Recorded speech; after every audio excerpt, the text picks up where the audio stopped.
Bonjour mesdames, bienvenue aux méditations quotidiennes au féminin. Aujourd'hui, la chaleur du foyer.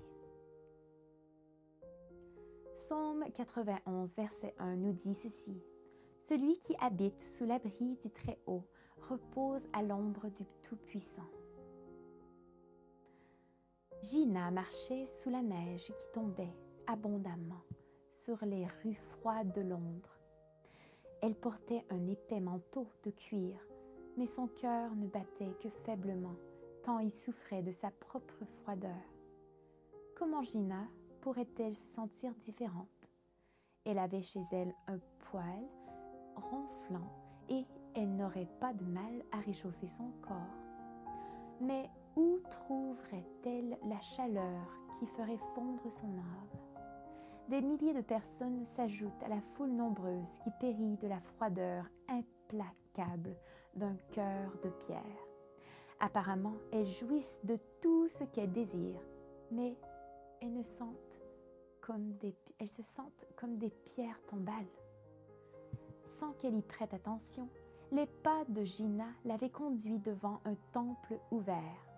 Elle entendit des chants de Noël. Elle vit des enfants tout joyeux, costumés en berger et roi mage. Tout l'invitait à entrer. Une personne aimable l'accueillit gentiment et lui montra une place où Gina s'assit.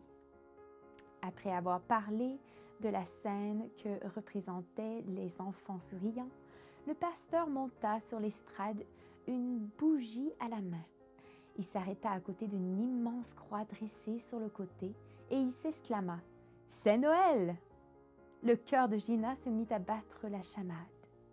La chaleur qu'elle avait perdue depuis longtemps remontait dans sa poitrine.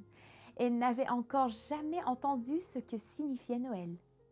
Elle trouvait que les fêtes de la fin d'année n'étaient qu'une hypocrisie sociale.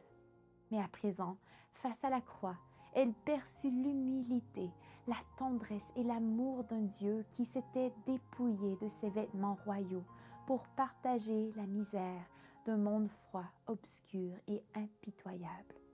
Ce soir-là, en rentrant chez elle, Gina ressentit pour la première fois depuis des années la chaleur d'habiter sous l'abri du Très-Haut.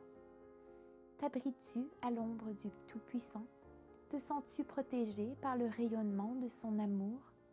Ce Noël pourrait être une bonne raison de laisser le Christ te recouvrir de sa cape. Bonne journée dans le Seigneur et à demain!